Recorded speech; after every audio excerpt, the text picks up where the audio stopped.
Hello hi అండి రైతన్నలందరికీ నమస్తే. మీరు చూస్తున్నది టీబీఎన్ అగ్రికల్చర్ యూట్యూబ్ ఛానల్. నేను మీ భాస్కర్ నాయుడు. ప్రజెంట్ ఈరోజు ఫీల్డ్లో భాగంగా మనం పల్లెపాడు గ్రామంలో ఉన్నాం. ఇది వచ్చేసి మండలం. నమస్తే అన్న, మీ పేరు? నరసింహులు. మండలం ఏది? ఇది కోసిగి మండలం, పల్లెపాడు గ్రామం. రైతన్న వచ్చేసి నరసింహుడు. ఆయన వచ్చేసి ఎన్ని ఎకరాలు పత్తి సాగు చేస్తూ ఉన్నారు మీరు? 2 ఎకరాలు తక్కువ ఉంది. 2 ఎకరాలు అనుకుందాంలే, తక్కువ ఉంది 2 ఎకరాలు. అయితే ఇప్పుడు ఎన్ని రోజుల పత్తి పంట ఇది? కరెక్ట్ 40 రోజులు. ఇప్పుడే 40 రోజులు. ఓకే, మీ చేతిలో ఉన్న డబ్బా పేరు ఐడియా ఉందా? వెలాక్స్. ఈ వెలాక్స్ని వచ్చేసి ఎప్పుడు స్ప్రే చేశారు మీరు? పోయిన సోమవారం చేసిన. పోయిన సోమవారం. అంటే ఈరోజు 10 రోజులు. ఈరోజు ఏ వారం?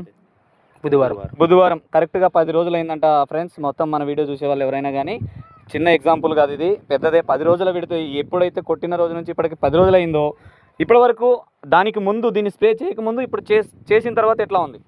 బాగుంది రిజల్ట్. అంటే ఏమేమి పోయింది, ఏమేమి గమనించావు? ముందు అది దోమ తెల్లదోమ. ఓకే, తెల్లదోమ పచ్చదోమ క్లీన్ అయిందా? అంటే అంతకుముందు లేకుండా నీట్గా ఉంది, కానీ పెరుగుదల బాగా వచ్చింది. ఓకే, సైడ్ కొమ్ములు బ్రాంచెస్ బాగా. తెల్లదోమ పచ్చదోమ లేకున్నా లేదు. అప్పుడు లేదు, ఇప్పుడు లేదు, రానివ్వలేదు కదా ఇది. ఓకే డన్, అంతే. అప్పుడు లేదు, ఇప్పుడు కూడా లేదండి. రైతన్నలు గమనించండి, ఏదైతే ఉందో ఆకు కింద క్లీన్ అవ్వడం జరిగింది. సైడ్ బ్రాంచెస్ కూడా ఎక్సలెంట్ గా వచ్చాయి. మొక్క కూడా చాలా గ్రీన్నెస్ గా ఉంది. అంటే ఇప్పుడున్న పరిస్థితుల్లో బెట్ట వాతావరణం ఏంటంటే ఎండాకాలం ఉన్నట్లే. సరే వీళ్ళు డ్రిప్ వేసుకున్నారు, వాటర్ ఉంది, జస్ట్ కష్టపడి ఏదో ఒకటి తిప్పలు పడుతున్నారు. కానీ వర్షం లేని దాని వల్ల దానికి అవతల సైడ్ ఉంటుంది ఒకటి నీళ్ళ పొలం కాదు కదా అది. కాదు. మరి అది ఎట్లా కనిపిస్తుందో మీకు అర్థమవుతుంది. పూర్తిగా ఎండిపోవడానికి రెడీ అవుతుంది పొలం అయితే. ప్రజెంట్ ఉన్న పరిస్థితుల్లో మీరు ఇప్పుడు బాగుంది కదా రిజల్ట్. ఇది ఎక్కడ తెచ్చుకున్నారు దీన్ని? వైభవ్ ట్రేడర్స్ మాలపల్లి. భూమిత్ర కంపెనీ ఇంకేమైనా వాడినారా ఇట్లా? ఇదే ఫస్ట్ పత్తిలో ఇదే మీరు వాడినారు. మీరు భూమిత్ర గురించి ఇందాక చెప్పారు, ఈ వాడారా? ఏమేమి వాడారు? నేను మిరపకు వాడాను.